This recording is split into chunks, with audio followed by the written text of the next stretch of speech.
Hello,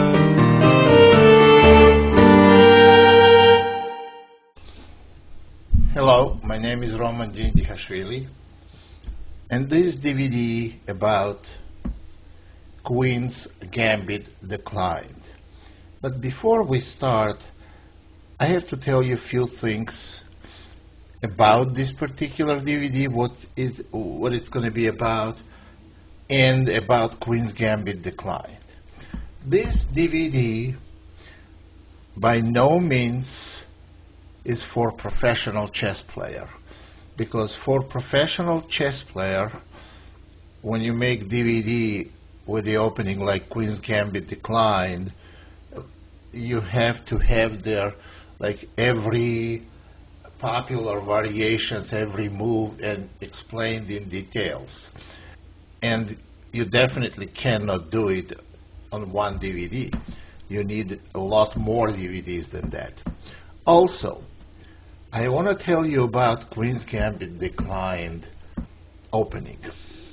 This opening is by far the oldest opening in chess theory, and also by far is most lasting.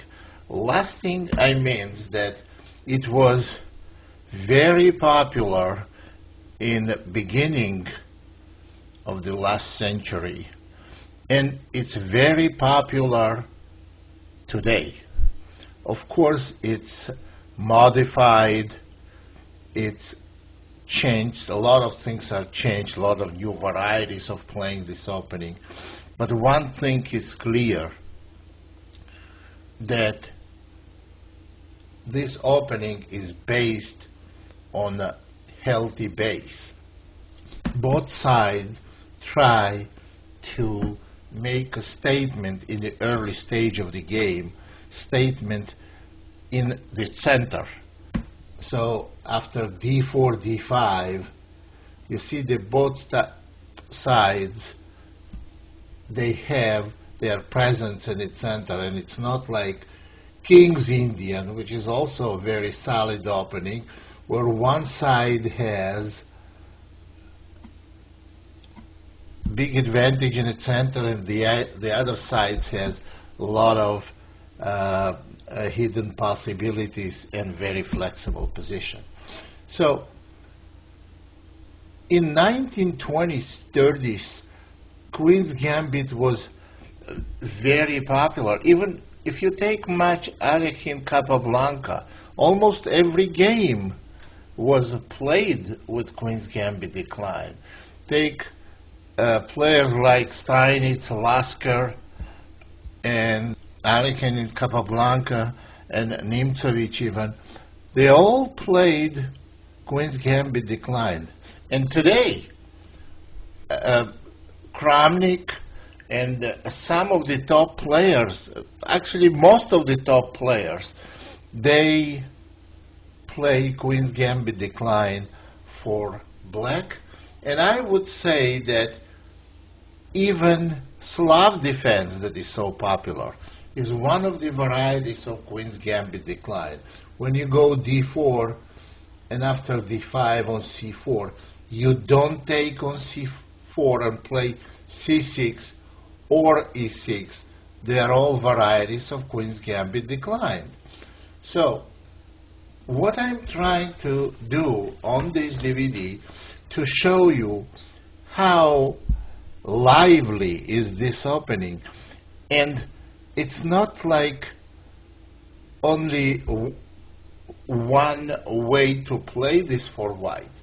It's a multiple different ways, new ideas, opening the center, play dynamic chess and static chess, very versatile opening.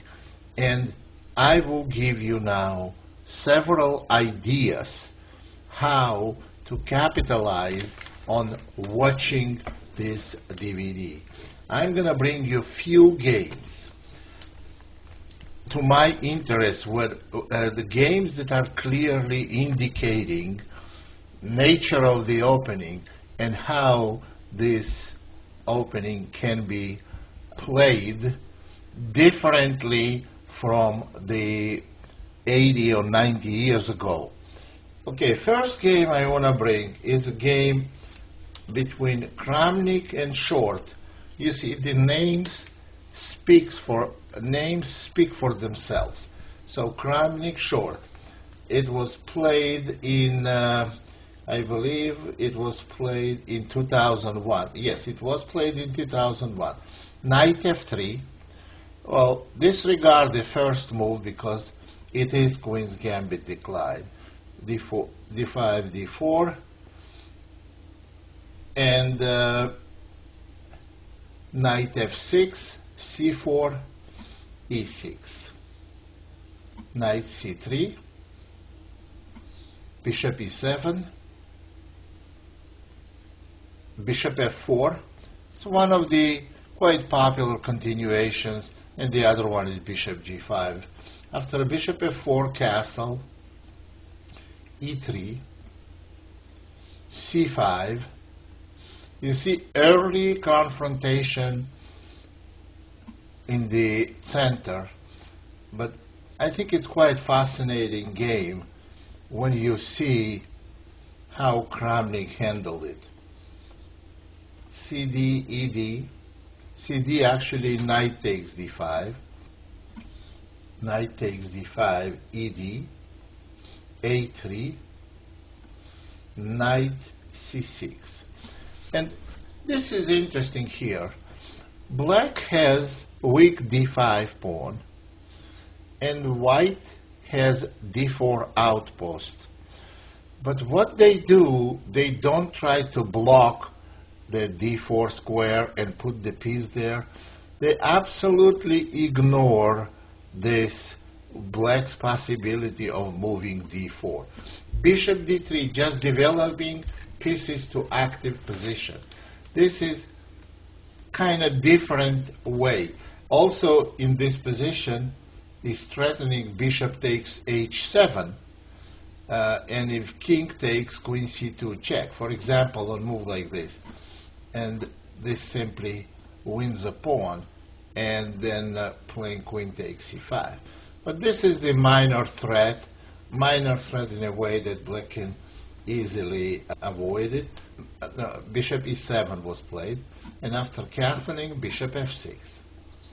Now black is attacking b2 pawn, and seems like black is doing okay here. Queen b3, because this weak d5 pawn is well compensated but by good placement of black's minor pieces. Queen b6. Now endgame after exchanging will be good for black because the power of f6 bishop and weakness on b2 will give them at least an equal game. And here queen takes d5. It seems very dangerous. Rook d8, queen e4, threatening to take on h7, and now g6. Now black has a threat of playing bishop f5, so white cannot allow it here, so bishop g5 was played. And this is very interesting move. Queen takes b2, blacks respond. Now bishop f5 will create serious problems for black. Now taking light square bishop and giving dark square bishop will definitely be fatal for black because there is a weak dark squares on their king side. And in this position, if bishop takes g5, then knight takes g5, again black has no time to take white's bishop because of the mate threat. So in this position, queen takes b2 was relatively, well, actually it was a best option probably. Queen takes b2 and bishop c4. Now what happened to weak pawn? What happened to weak square on d4? They are not there. What is here is immediate, unexpected white's attack on the king side. But I have to mention, this became part of the theory now. And after bishop c4, in my opinion, black has serious problems. King g7, queen h4, with all kinds of threats on the king side, h5, and very, very interesting shot for white. Bishop takes f7.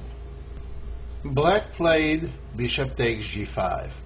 Well, if king takes f7, black will lose the bishop on g5 because white is attacking the queen, and queen eventually has to leave the bishop protection, because on queen c3, rook c1, followed by bishop takes f6, queen has to go somewhere, maybe on a3, and black's position is very, very dangerous.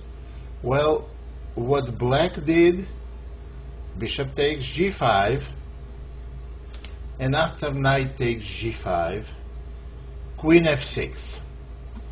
They more or less defended their king. But now e4, and white is intending to go f4 and continue attack on black's king.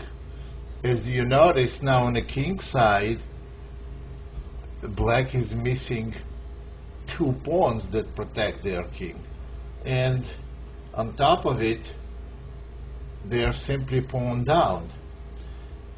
After e4, rook d4, and rook a2 e1,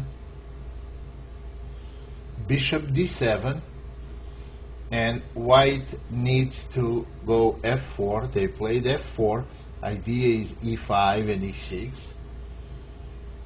And after rook f8, bishop a2. Now they have intention of going f5 or e5. Queen David 6, king h1. Well, objectively, black's position is lost after queen takes a3, bishop b1. Now, they got their pawn back, but if you notice, every white's piece is aiming on black's king side. Black's king is in very severe danger here. Queen e7, queen g3, getting out of the pin. There are actually two pins. Queen, black's queen is pinning white's knight, and also in case white wants to go f5, they don't want their queen to be hanging. So queen g3 is all around good move, and also in case of f5 next move, white's queen and black's king lined up. This is also favors white. Queen g3 is a good move, and after king h6, knight f3. Now there is a change of plan in attacking. A rook is hanging, e5 is coming, and black's king is very, very vulnerable. Rook b4, knight h4. You see, g6 pawn needs attention, and this game is practically over. Bishop e8, e5, attacking g6 pawn again with the bishop on b1. Rook takes b1, rook takes b1, and knight d4. And here it's called like a cold shower, wake up call. Queen g5 check. Black simply resigned, because after queen takes g7, pawn takes g7, now king has to protect the rook on f8, and after rook takes b7, white has decisive advantage. Black resigned here. Now, why did I bring you this game, and why do I think this game is instructive? It only was tactics. You may say it has nothing to do with modern theory. No, that's not so. Okay, let's go back about half of the game, and let's get this position. This position is theoretical. So you can take and learn this game for two different reasons. One of it is how to perform kingside attack on your opponent's king, and also learn this position, this particular position, as a theoretical continuation. So this all was played multiple times, and in this game, black never solved the opening problems. White was pressing from this position all the way through the final move. And in my opinion, this is very instructive. I know when this game was played and I looked at it, it was very instructive to me. And it was played 10 years ago, and 10 years ago, I was on the same level I am now, and I found it extremely instructive, and I really enjoyed this game. Now, there is a second game played also by Kramnik against Tiemann, and you will see the signature also. So, signature in this game is it's a Kramnik signature. Knight f3. This is, by the way, Kramnik's favorite first move. Then after knight f6, c4, e6, knight c3, d5, d4. You see, this is 100% transposition to a regular Queen's Gambit decline, although it started with knight f3. This game was played with Kramnik against Jan Tiemann, very famous grandmaster, in 1995. Well, there is not much a new theory was developed in the variation that this game was played in. So here, after d4, knight bd7, c takes d, e takes d, bishop g5, c6,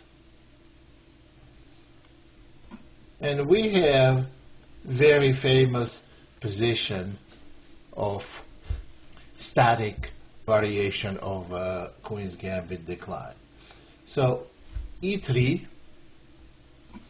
bishop e7. This position was popular 50, 60, 70 years ago, and it's still played in nowadays. So bishop d3. Well, normal move is castling, and one of the suggestions, I saw it in the book and I saw in the games too, knight h5, to quickly exchange dark square bishops. Bishop takes, queen takes, castle,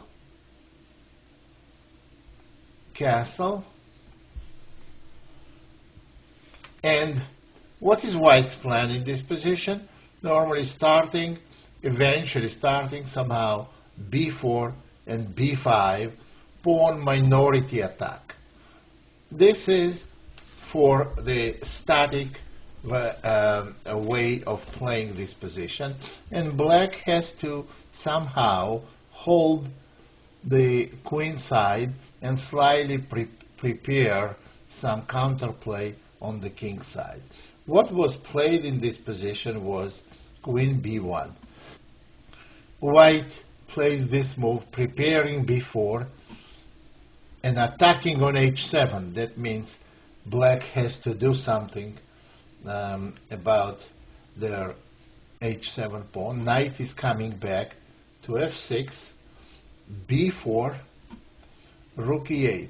Now, in this game also, I was fascinated with, because the way it was played. Now, when you play and you see before it's played, you don't expect here for white to do anything but continue pressing on the queen side, trying to make weaknesses and then attack these weaknesses with b5. Rook c1 was played, which is consistent with b5 threat. Well, I find rook e1 move also very interesting. The problem that black is facing after rook e1, that there is a potential e4 and potential b5. So before they develop this bishop on c8, they have to watch both of those possibilities. And this is very, very difficult.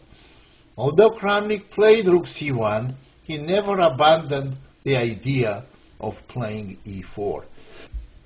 And he plays it almost every time he has a chance. Well, I saw many different games of his. So after rook c1, a6, a4, black played g6. They want to somehow block this diagonal. Now queen b2, and now a5. a5 was played by black. I don't know what they wanted to do after b5. Maybe c5, where they will get nice outposts for knight on c5 and give white one on d4. Well, that's not the way Kramnik intended to play for white, so he didn't want to give black any counterplay. And after a5, b takes a, rook takes a5, and so far we keep going with the queen side play. Now knight d2, white continues pressuring on a queen side, knight b3, a5. That's the idea. And after knight d2, black is already facing serious problems. Knight g4. This is absolutely pointless move, but somehow black wants to develop the d7 knight. They want to put this d7 knight on f6 and eventually maybe going with g4 knight to h6 and then f5. Also, there is a possibility of sacrificing on f2. But after knight b3, none of that works. So queen d6, g3, rook a7, and there we go. Now e4. Now this is very dynamic move. What is it based on? Is it based on the thought that white has not enough play on the queen side?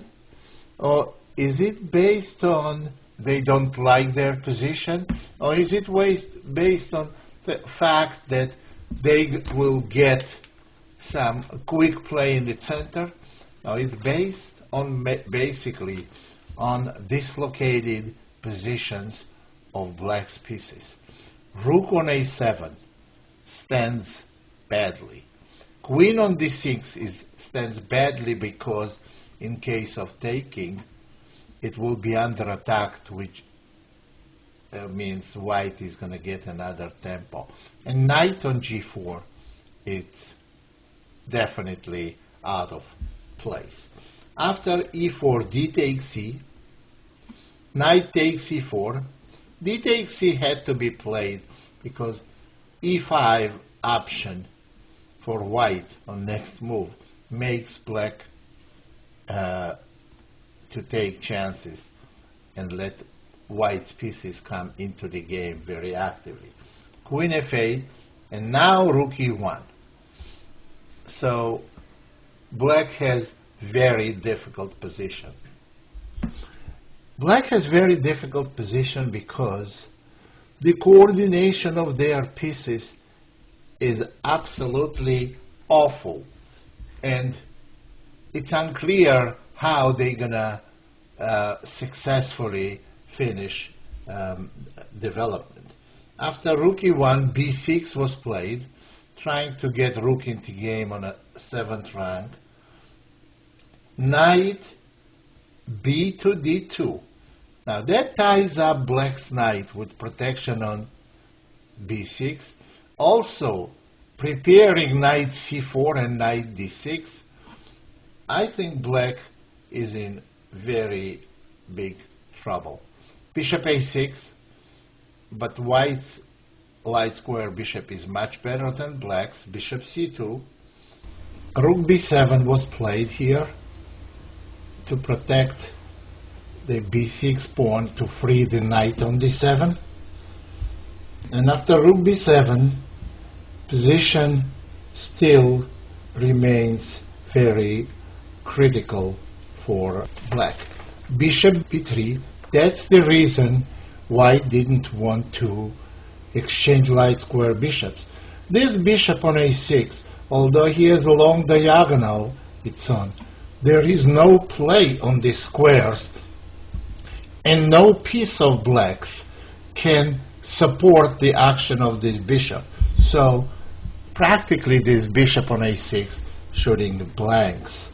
And after bishop b3, knight g to f6, rook a to c1, you see now the c6 pawn is hanging. So white has full court pressure. Black's position is very, very difficult. Rook c8, that allows, as we can often see in this type of positions, where you have all your pieces a lot more active than your opponent's pieces, that allows tactical solution. Knight takes f6, knight takes f6, and d5. Well, now knight is hanging on f6, knight takes d5, and now knight e4. With devastating threat, bishop takes knight, followed by knight f6 check. In this position, black already has no defense. Rook d8, rook takes c6, white's pieces are absolutely overwhelming. Queen b4, and now simple knight f6 check. Knight cannot be taken on f6 because bishop takes f7 gonna win black's queen. So after knight f6 check, king f8, knight takes h7 check, king g8, knight f6, king f8, and rook e4, attacking black's queen that has no square. In addition to everything, white can go rook h4.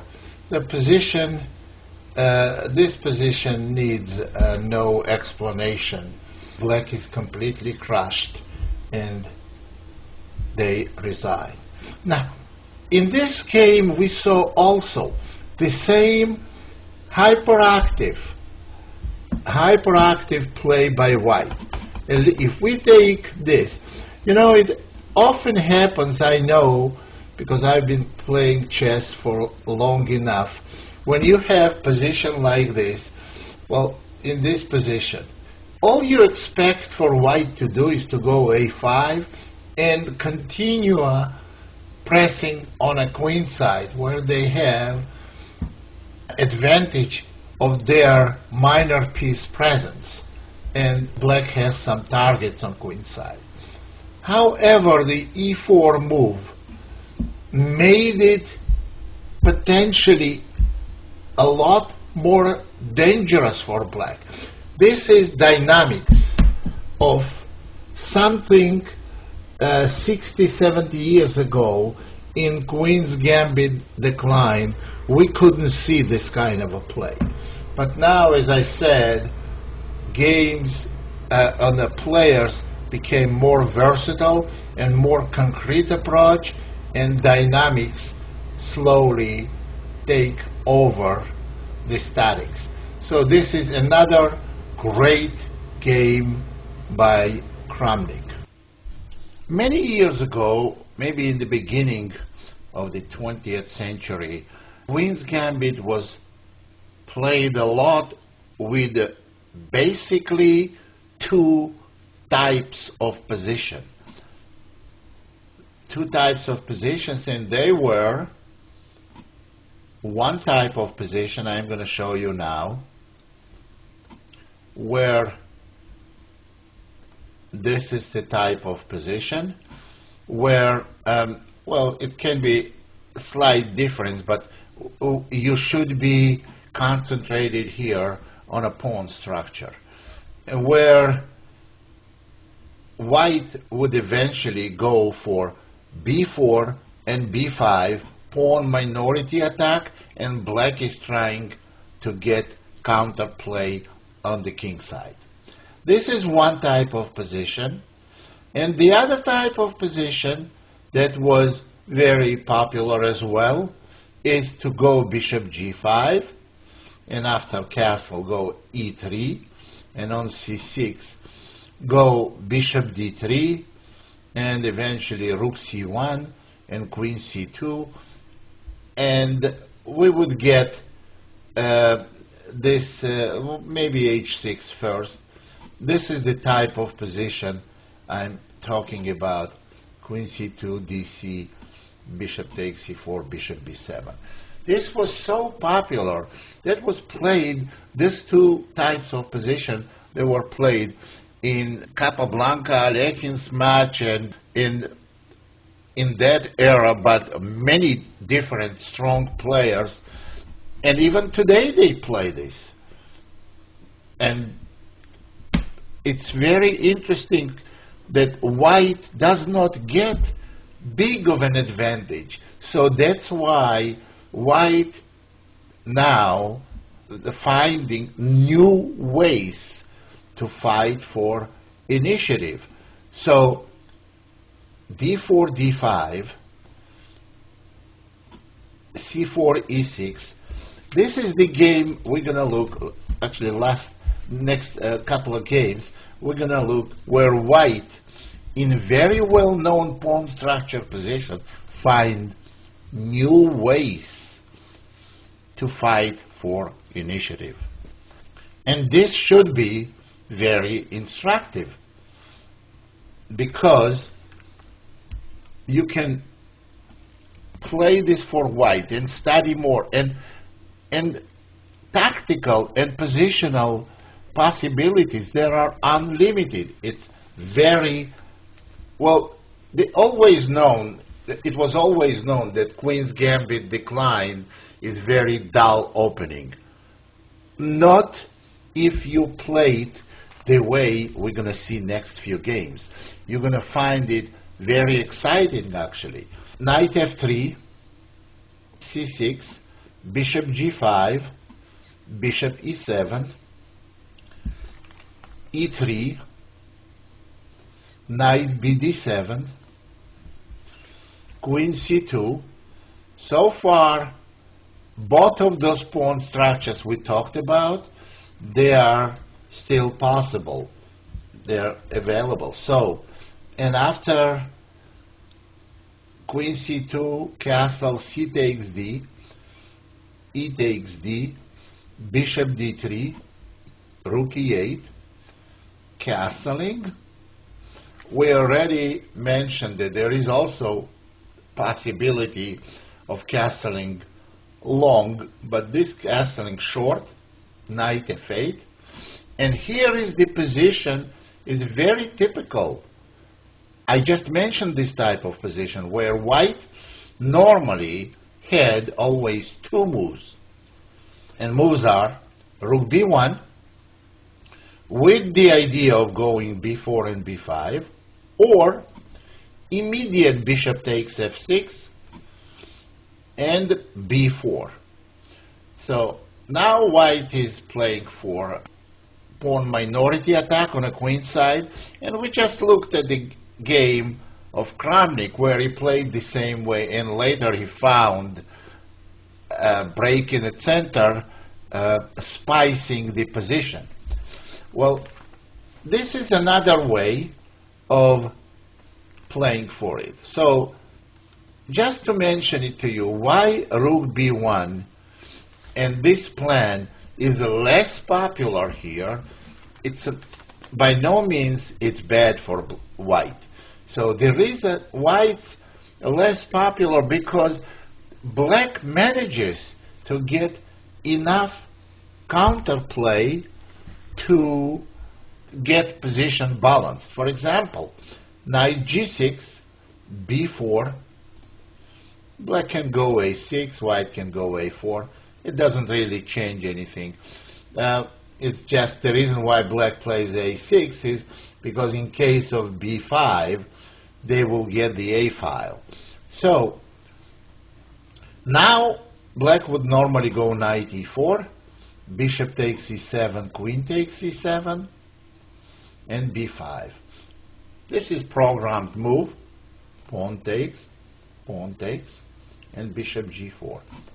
Well, this position was very well known, and it's kind of a, I'm bringing you the history of this position. And white in this position must take the knight before retreating with the knight d2. And this position is balanced position. It's a very playable position for both sides. White may or may not have slight advantage. Bishop f5 is okay, and also pawn f5 is okay for black. On bishop f5, I have to point that f3 is not good because black simply takes and gets big advantage after queen takes e3 check. So why bishop takes e4 is necessary? Why not immediately knight d2? This is one of the weirdest positions I have seen after the opening, where after knight takes d2, queen takes d2, knight h4, white has no defense. White is lost here, or very close to being lost. All because the threat is bishop h3, and there is no defense. Bishop h3, if pawn takes, knight f3 check. There is absolutely no defense. If bishop e2, then still bishop h3. And if pawn takes, white loses queen, because queen g5 check forces bishop g4, because on king h1 simply mate in one move, and on bishop g4, knight f3 check wins the queen. And here is no defense. King h1 will not be helpful because knight f3, attacking the queen, knight is untouchable because there is a forced mate. So then if queen has to go to d1, then knight takes h2 simply wins material, and queen cannot go to c2 because after queen h4, black simply has mating attack in a couple of moves. So this is actually a position where unexpectedly two pieces create threat that white cannot find defense. And the best move is f3, which gives black big advantage in the upcoming endgame. Well, obviously this cannot be played. So apparently strong players, they figured out that black has some counterplay that may be equalizing in this position. And some players abandoned the idea of b4, and they concentrated on creating play on the king side. That's normally was always in this pawn structure, was always black's territory, and now it's the opposite. So white tries to play on the king side. The way you do it is they go knight e5 followed by f4. Well, and that's what happened in this game played by two quite strong grandmasters, Mamedov with white and Michael Gurevich, who was once a world championship contender even. He played in the candidates tournaments. So in this position, rook a1 to e1 was played, planning knight e5 and f4, of course.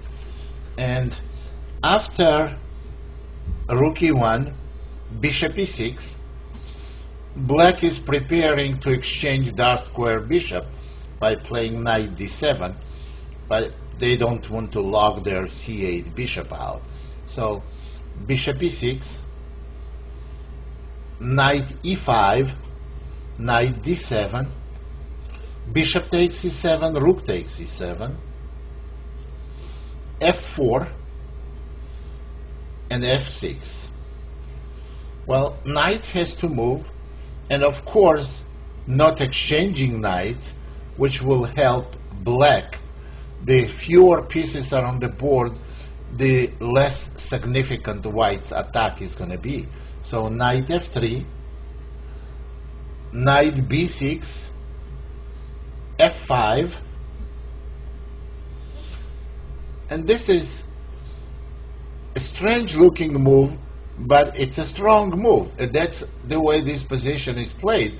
It looks like white has very good diagonal controlled by their pieces, but f5 is necessary move to claim a space on the king side. And now g4. Now you can tell that white is intending g5, and g5 is practically unstoppable. So after h6, h4, here black cannot stop g5, so they have to bring their rest of the pieces too close to the center. Even after g5, black's king is not in immediate danger, but white certainly has initiative. Queen g2, preparing for g5, rook a8 to e8, attacking the pawn on e3, and white goes e4. e4 move is not to protect the pawn only, because pawn can be protected with knight d1 or with queen f2, maybe even king f2. e4 is to find a way of bringing more white's pieces to king side. d takes e, knight takes e4, queen d8, and that's exactly the position white was aiming for. Now they have absolutely well concentrated pieces for king side attack with g5, and black is going to have long and difficult defense. So g5 was played, f takes g, h takes g, and h takes g. And now queen takes g5. White has now very serious initiative. Actually, it's already an attack. The threat is knight f6 check, winning material or even creating mating threats. And knight h7 was played, queen h4, and now knight d7. Obviously, black wants to put one of their knights on f6, but still white has very dangerous attack. King f2, it's a good move, putting rooks on h and g file, clearing the path for white rooks. Knight df6, knight takes f6, knight takes f6, and rook h1, creating very primitive threat of queen h8 mate. Position is already completely lost for black. King f8 was played, queen h8 check, bishop g8, and of course white tries to, there is no immediate mate, so white tries to stay away from exchanges and use every piece they have for the attack on black's king. Rook dg1, queen to d6. Well, maybe rook f7 was a better defense, but I'm not sure black can hold it. Well, rook dg1, eg1 could have been played, and I think it was very strong continuation. Well, however, white played rook hg1. This also stops black from exchanging rooks, which is not possible at this point. And queen d6 lost quickly. After queen d6 and rook e6, black simply resigned because there is a forced mate unless black is willing to give up a queen. Rook cannot take on e6 because of queen g7, and if black retreats the queen, then white has multiple ways of finishing the game. You see there is a queen g8 mate, and perhaps little better defense would have been rook f7, which of course also loses after rook takes e8. King has to take on e8, because if queen takes e8, then bishop c4. You see, white can use every piece for attack, and if king takes e8, rook takes g7, it's simply crushing here. Black is totally lost. Very interesting game of undermining the basic plans for this type of pawn structure. It's another way of showing how rich with the different plans Queen's Gambit can be. Now, next game I want to show you is also played on the king side with almost the same pawn structure and same plan, but it developed differently. It developed with big positional advantage for white. Okay, game was played between two grandmasters. It's a Vladislav Tkachev, white, and Maze, M-A-Z-E, I don't know how you spell exactly. c4, knight f6, knight c3, e6, knight f3. Well, we know that the Queen's Gambit decline, you can arrive in many different move orders. So in this position, after d4, black plays a6. Well, this is another way. So black is saying that if white goes e3, they may want to transpose to Queen's Gambit accepted position. But anyway, in most of the cases, a6 is a useful move. I wouldn't play it in this stage, but that's what happened in that game. C takes d, c takes d, e takes d, bishop g5, bishop e7, e3. You see, we have similar pawn structure. knight bd7, bishop d3, castling for both, rook e8, the same position except a6 is played. And white made sure that a6 will be a waste of the move. If you don't go with b4 and a4 pawn minority attack, then it's very difficult for black to justify a6. That's why I didn't like the a6 move here. So what happened here after e3, knight bd7, bishop d3? Now white plays h3. h3 is kind of a move maybe to prevent, in some cases, bishop g4 or knight g4. Also the move that doesn't have to be played at this stage. It always puzzles me the move order they pick. Why not more helpful queen c2? But I guess h3 is okay also. c6, now queen c2, knight f8, and rook a2 e1. We arrive to the similar position. Actually, if you put black's pawn on a7 and white's pawn on h2, we would have exactly identical position we had in the last game. So in this position, black goes g6. It's a different plan. They want to go knight h5 and exchange bishops. Knight e5, knight h5. Bishops were exchanged.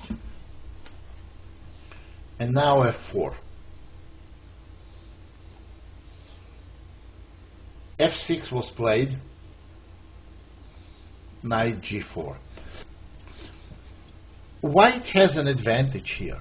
They have potentials of e4, which was never played the way game developed, because black chose to play f5.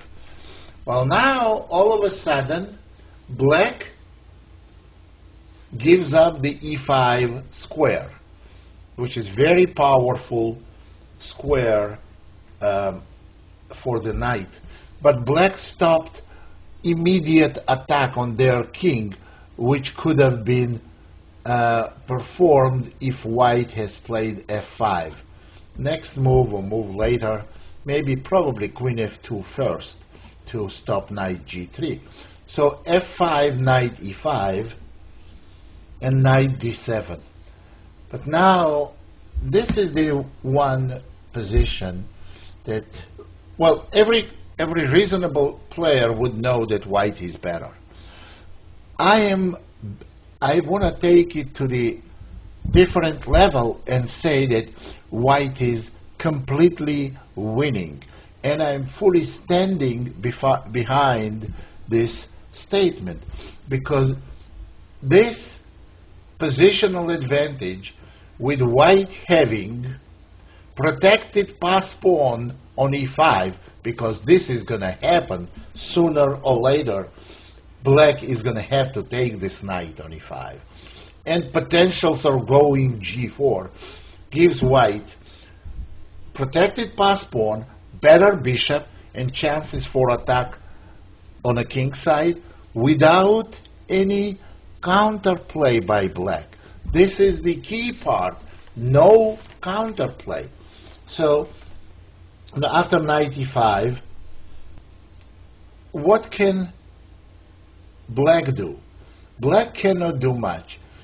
There, they have to take on e5.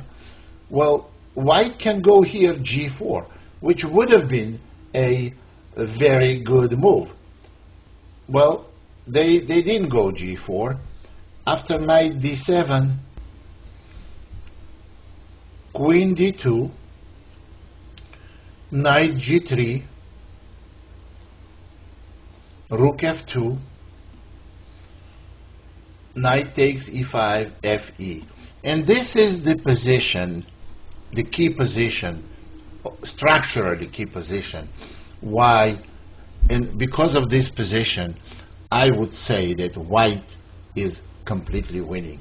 As I've already mentioned, black had to take the knight. White has protected pass pawn. Knight on g3 cannot stand for too long, which means white is going to go g4 eventually. So, and that's exactly what happened. So white has big positional advantage with the chances for a kingside attack. h5 was played. Black tries to support this knight after king h2, h4. Support this knight and slow down the g4. But then knight e2, and knight has to take on e2. Well, knight e4 would have been probably worse even. Bishop takes, and knight is much better than black's bishop.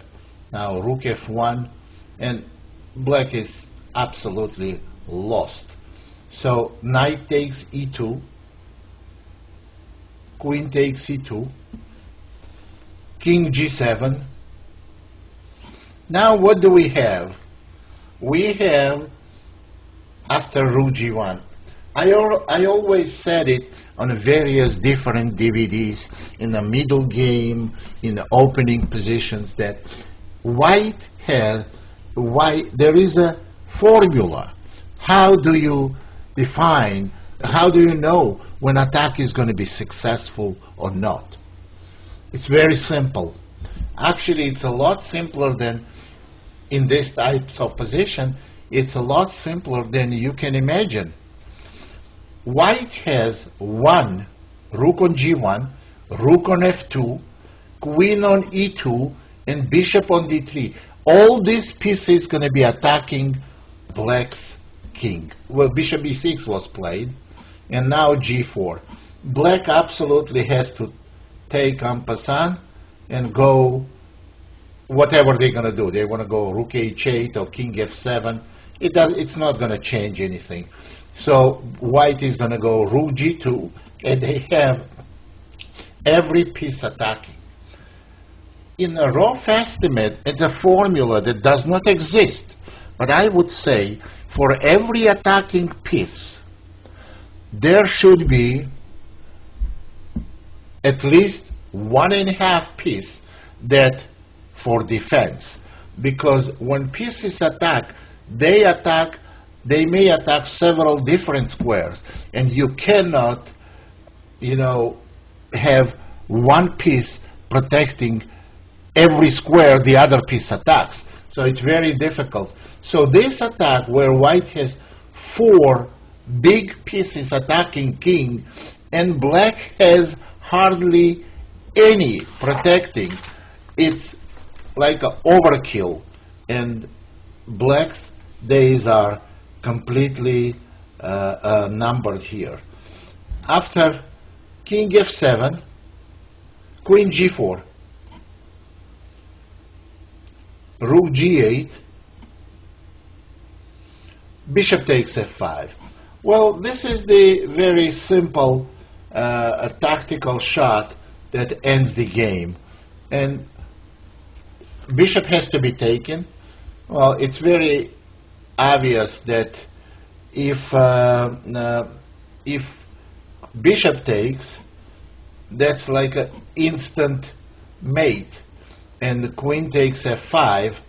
You see, king has the only square, and then rook takes with a quick mate.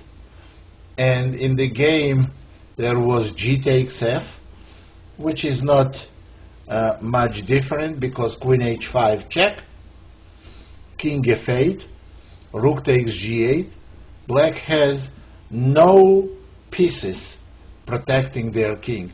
And if bishop takes g8, that's not much better, because rook takes on bishop f7 simply mate in 1, and on king g7 there is rook g5, and you see black loses almost everything in this position.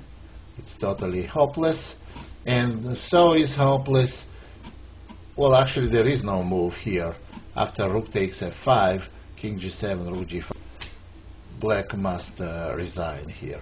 And in fact, that's what they did.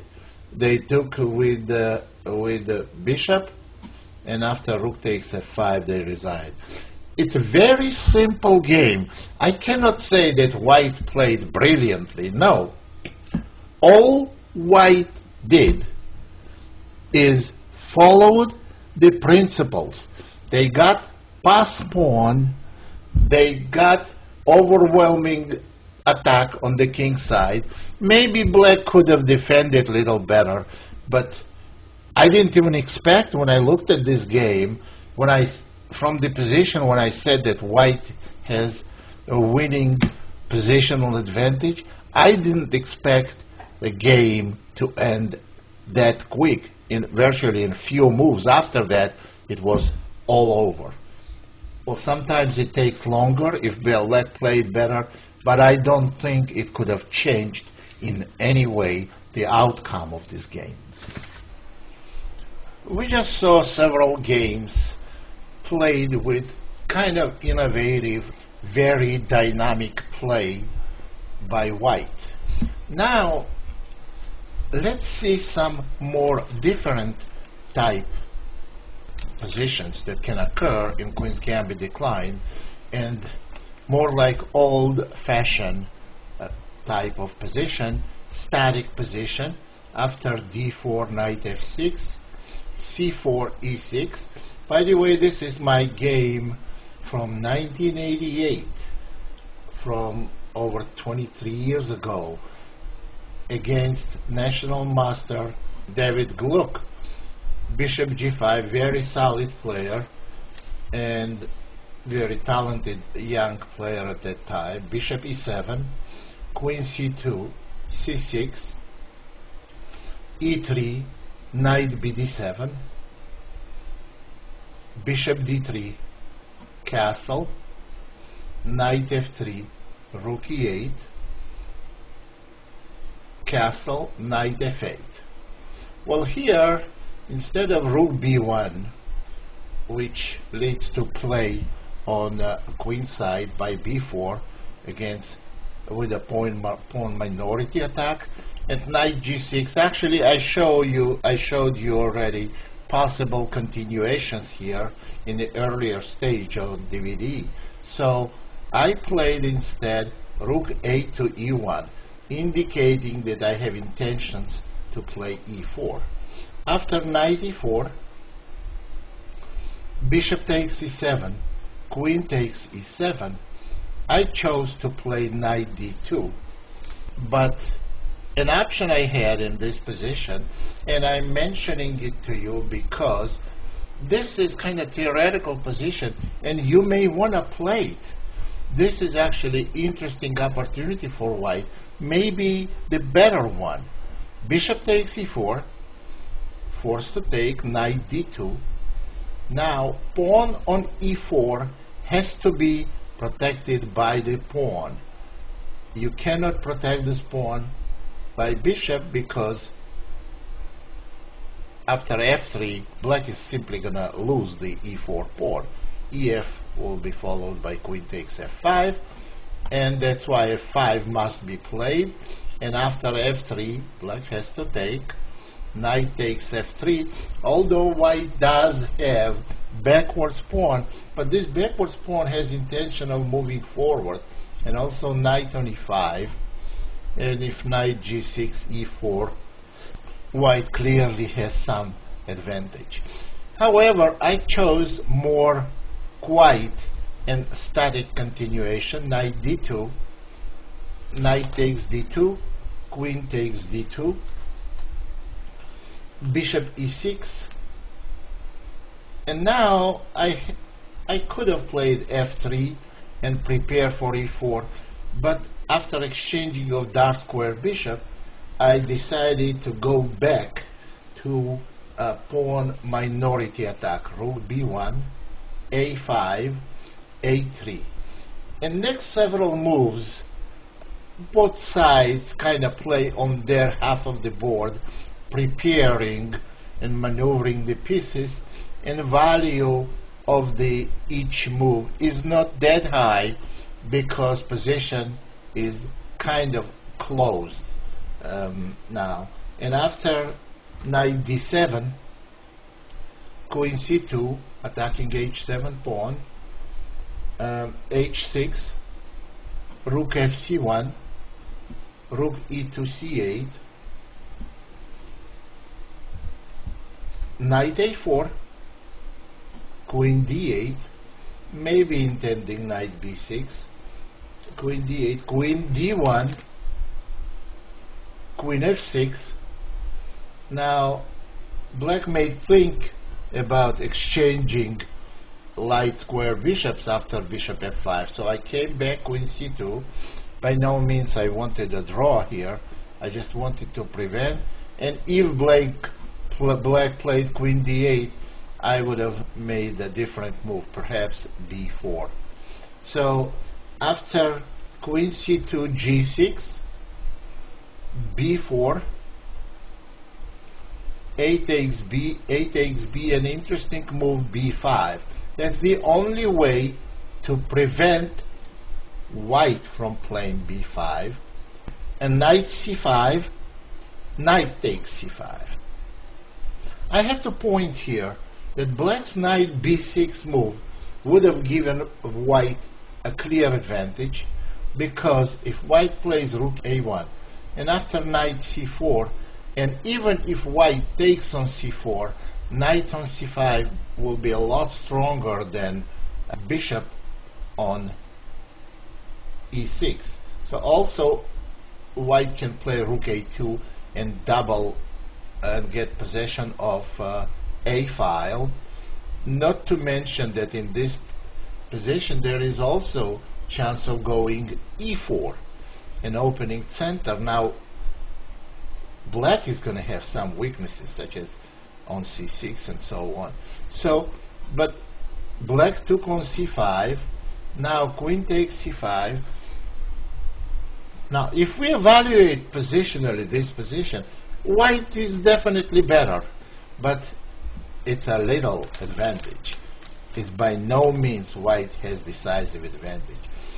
Black has only one weakness on c6, that can easily be protected, and black has no other weaknesses. Without creating play and opening position, white has no chance of winning this game. Rook a2 was played, rook attacking f2, rook c2, rook a3, rook d1, and now black correctly plays rook takes d3. It's a little exchanging combination, bishop f5. What they did practically, besides exchanging one set of rooks, they also exchanged their weaker bishop for a stronger white bishop. But still there is a backwards pawn on c6. Queen e7 was played to prevent rook a7. Queen c3 must protect the pawn. h5, rook a5, creating threat of rook takes b5, and mostly to prepare queen a3 if black's queen doesn't move from e7. After rook a5, queen e6, protecting the rook, so no more rook takes b5, but now queen c5 is possible.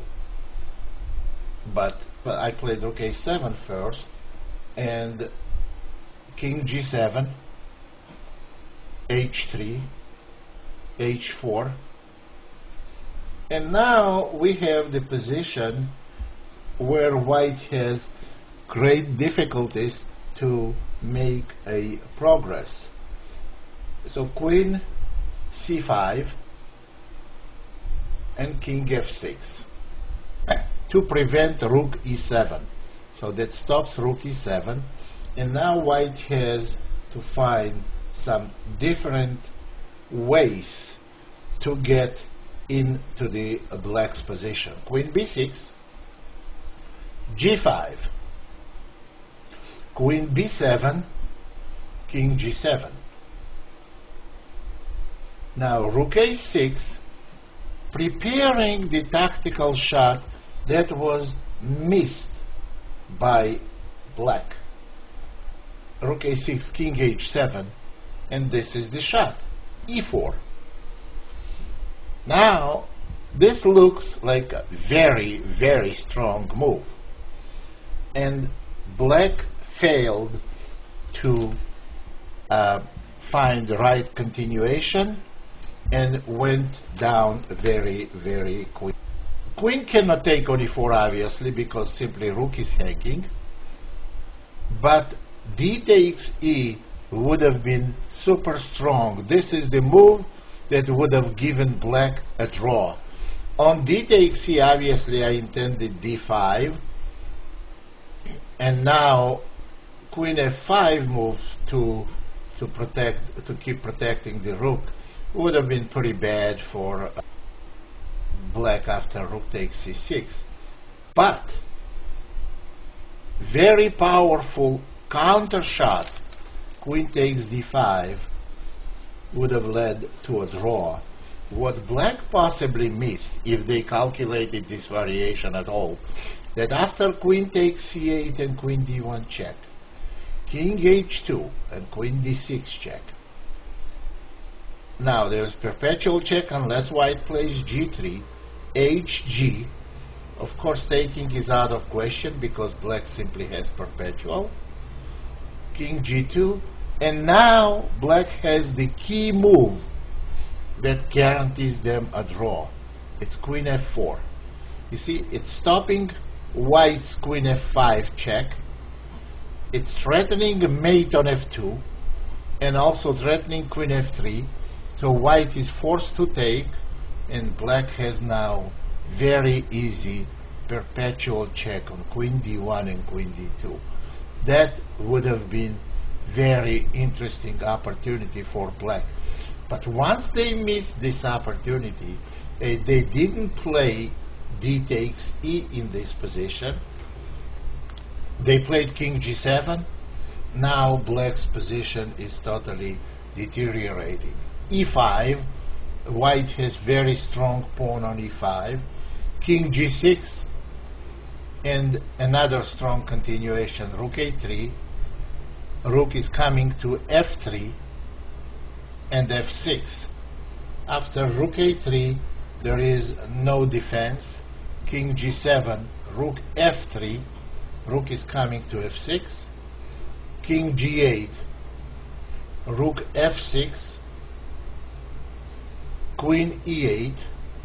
You see how slowly white is breaking through. e6.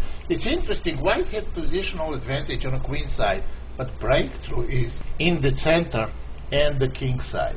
And after f takes e, rook h6, and there is a quick mate, and black's position is hopeless.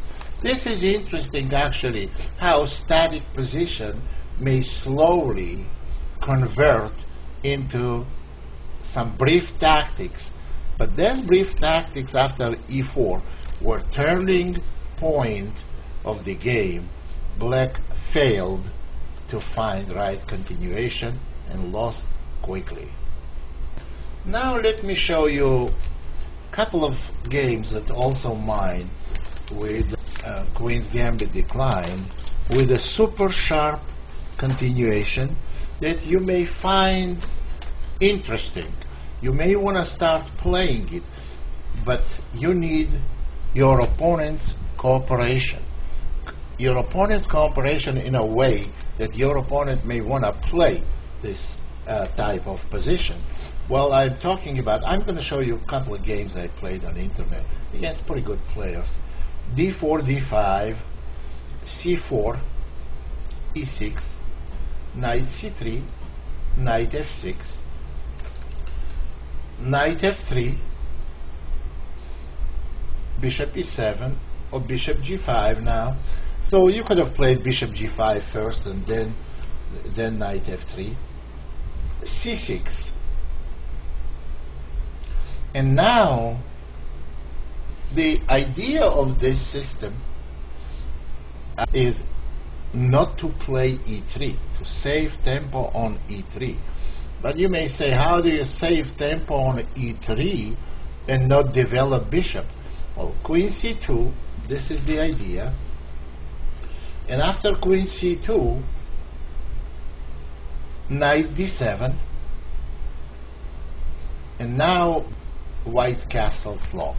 Of course, this continuation is not guaranteed to give white a good game in case of d takes c or maybe h6, but it's super sharp way to play for white.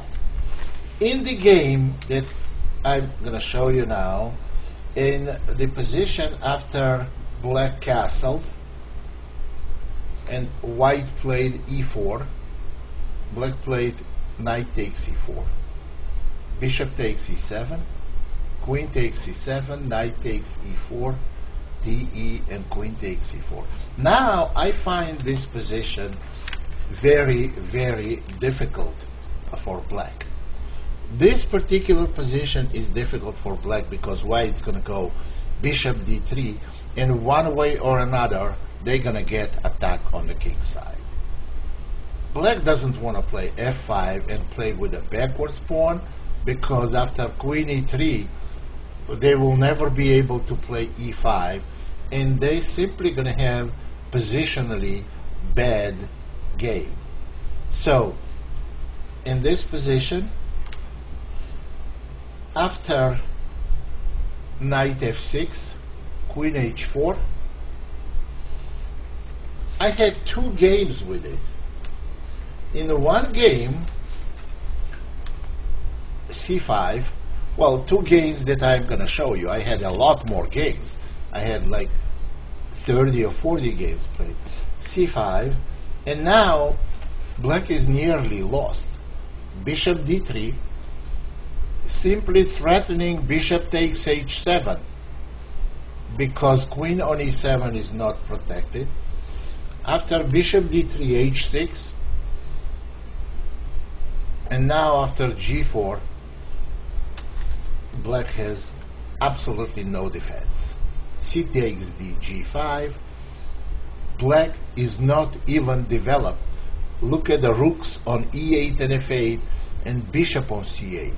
And king has absolutely no pieces that can defend it.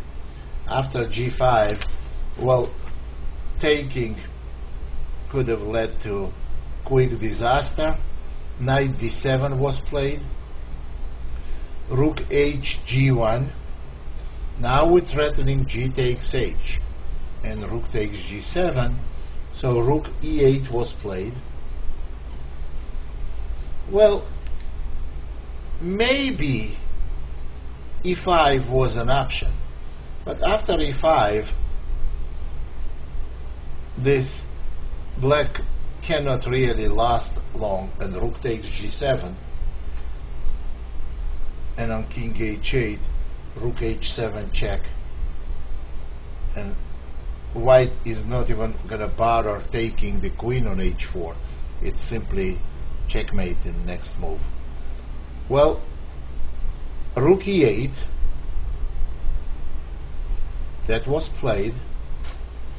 At this point, of course, my opponent realized, and maybe even earlier, that he is completely lost, but it was already too late. G takes h, g6, bishop takes g6.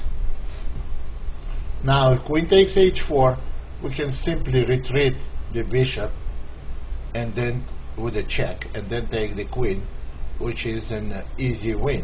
King h8. And now white has varieties of winning continuation. Queen h5, f takes g, queen takes g6, e5, h7, threatening queen g8, and queen f8, knight g5. Well, actually there is no need to go over the rest of the game. Queen f4 check, king b1, rook f8, defending against knight f7, and simple knight e6, threatening queen g7 mate, attacking queen, and queen f5 check just led to a quick mate. Take, rook g8 check, rook d2 g1, and threat is rook g1 g7 check, followed by rook h8 mate. So in this position, after rook dg1, you see with the queens of the board, position is absolutely hopeless. And now rook g1 g6, another checkmate is coming, knight g5, and here after rook f5 we came back to original mating idea. This was helpless. So and the other game was played with the same variation and same position. Well, black looked okay to someone who has never seen it. Black looked okay until now. They played knight f6. Well, this is another game we're talking about. Knight f6, queen h4, and now queen c7. Now they see bishop d3 is coming, so they played queen c7. Now, after queen c7, g4 is not such a good idea because there is queen f4 check. Actually, it's good preventive move, kind of. Now bishop d3. After queen c7, bishop d3, h6, knight e5, preparing for g4 and g5. And again, I would say there is no defense. c5, g4, cd, and now we're protecting the knight, and g5 is coming next move. You see, white has absolutely crushing attack is coming, and black has no counterplay. Extra pawn on d4, absolutely meaningless. And after knight d7 must be played, g5, knight takes e5, pawn takes e5, queen takes e5, and rook h g1. You can go for that position intuitively, and you see queen, bishop, and both rooks attacking, both rooks after rook d to f1 possibly, will be attacking black's king. That's 4 pieces. How many pieces protecting? Maybe 1 with queen on e5. That's definitely not good enough for black, so they go down real quick.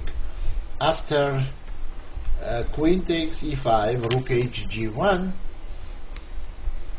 well, g takes h was possible also, but then queen e3 and queen takes h6. So we didn't want to do that, so that's why rook g1 first. Now h5, black desperately tries to block the stop opening of the g file, where white has very dangerously played rook on g1. So after h5, rook d2 e1 first, we try to dislocate black's queen that it doesn't get into the game after queen e3 check. After rook e1, queen c7, queen takes h5, g6, and here we, of course, we don't sacrifice because we want to keep all black's pieces out of play. Queen h6. Now we have rook e4 and rook h4 threat. They see what the threat is, but there is an unfortunate case when you see what's coming, but there is nothing you can do to stop it. And after queen h6, rook d8, rook e4, b6, and now very powerful move. It's a quiet and powerful move. Immediate rook h4 maybe answered with queen e5. White still has very good attack, but there is no mating threat. So the winning move is rook g to e1. We are not just doubling rooks on e file, we're preparing rook h4 with mate on h8, where black cannot play queen e5. And after rook g to e1, f6, now it's a quick end. G takes f, and after queen h7, f7 check, queen takes f7, and rook g1. Rook takes g6 is coming, and black is absolutely hopeless. Now, what did we learn from these two games? From these two games, we learned that the reason why I brought you this idea with castling long and quick g4 attack, just to show you how many possibilities white has in Queen's Gambit decline to develop all kinds of play. Of course, black could have defended better in this position. Black has varieties of defenses and systems too, but it's extremely rich opening. So that's why I do recommend you studying it. In conclusion of this DVD, I want to show you one game. This is a rapid game.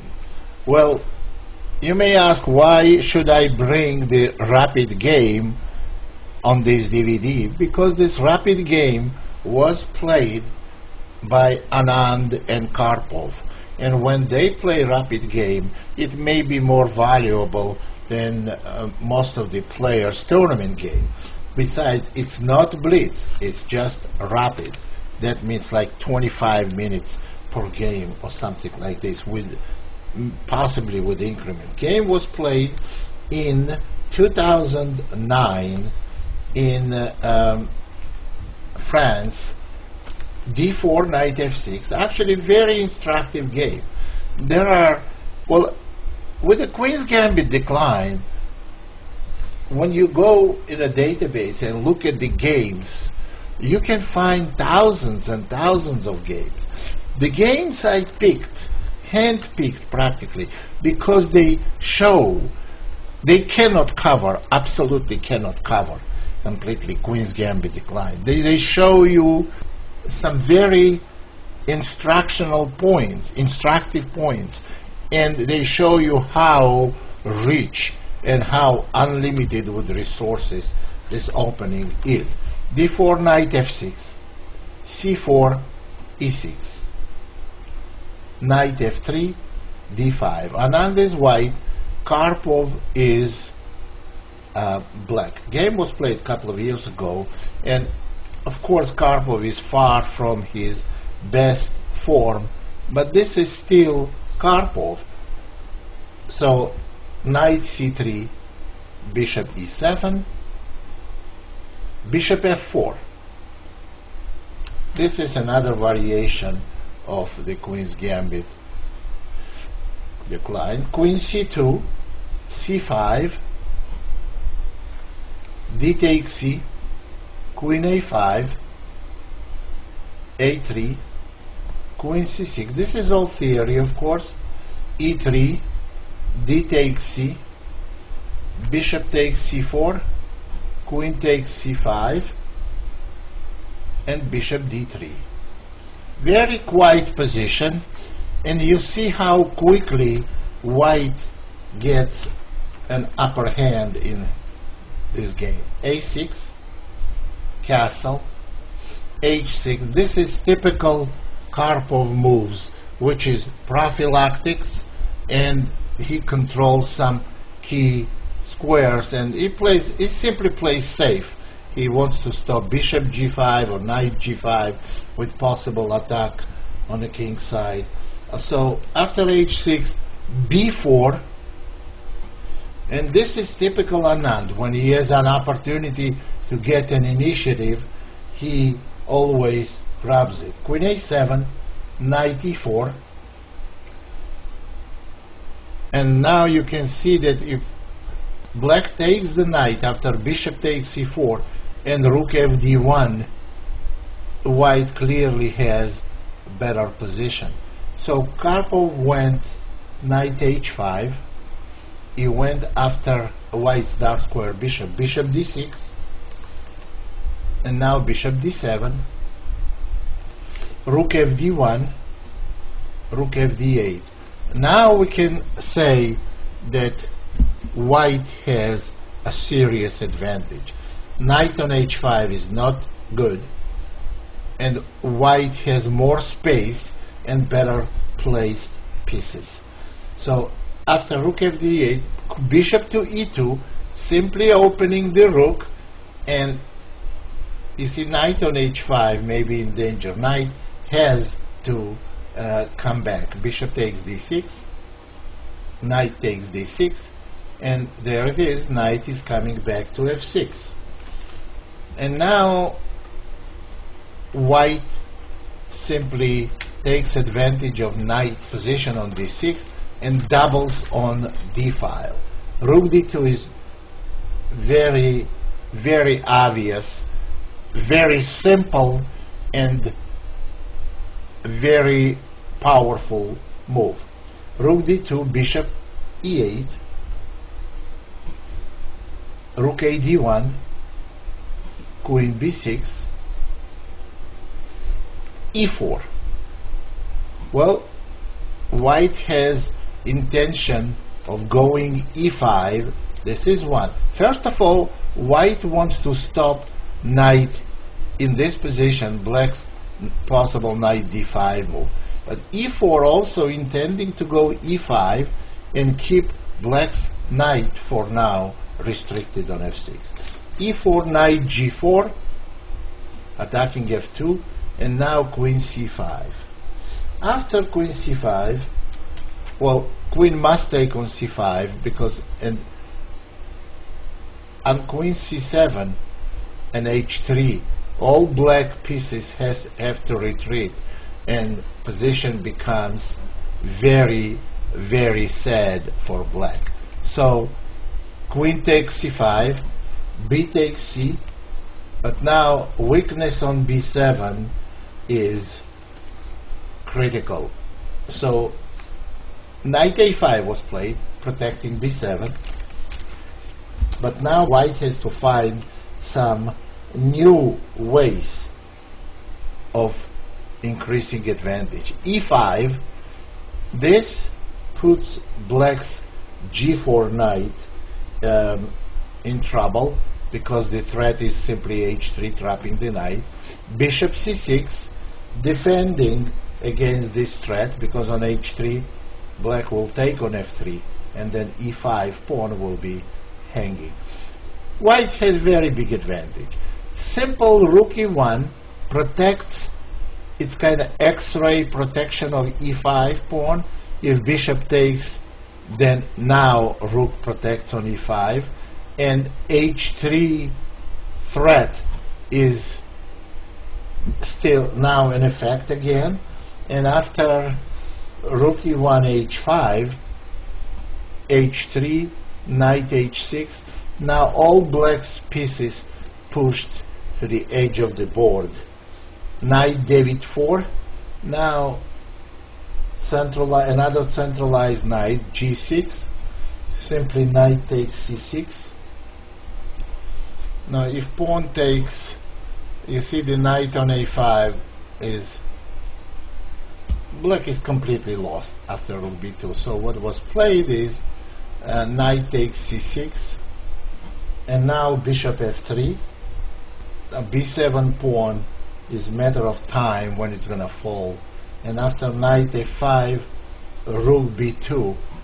This is the the kind of position that players on Anand and Karpov level, they realize enormous positional advantage by white, and that you cannot see too often on a weaker players' games. Black simply resigned here. Well, b7 pawn is going to fall. White has dominating knight on d6, and taking this knight will increase white's advantage. After e takes d, there is a protected pass pawn, terrible weakness, and black's position is simply collapsing. So Karpov resigned here. This game was very simple, very straightforward, direct, and without any genius ideas. Black just played a very simple, very well directed game, and that brought them a win in under 30 moves. I found this game very instructive, as well as some very good dynamic games. So I want to say one thing about Queen's Gambit Decline, that this is the opening. This opening is going to survive and be popular as long as there is a chess or civilization. This is one, well, actually the oldest opening, the most popular was many years ago. Now they have different opening just as popular, but it's still opening to learn the game from, to have in your opening repertoire, and you can learn a lot looking at Queen's Gambit Declined games played by good players. So I hope you enjoyed it. Thank you very much, and I will see you very, very soon.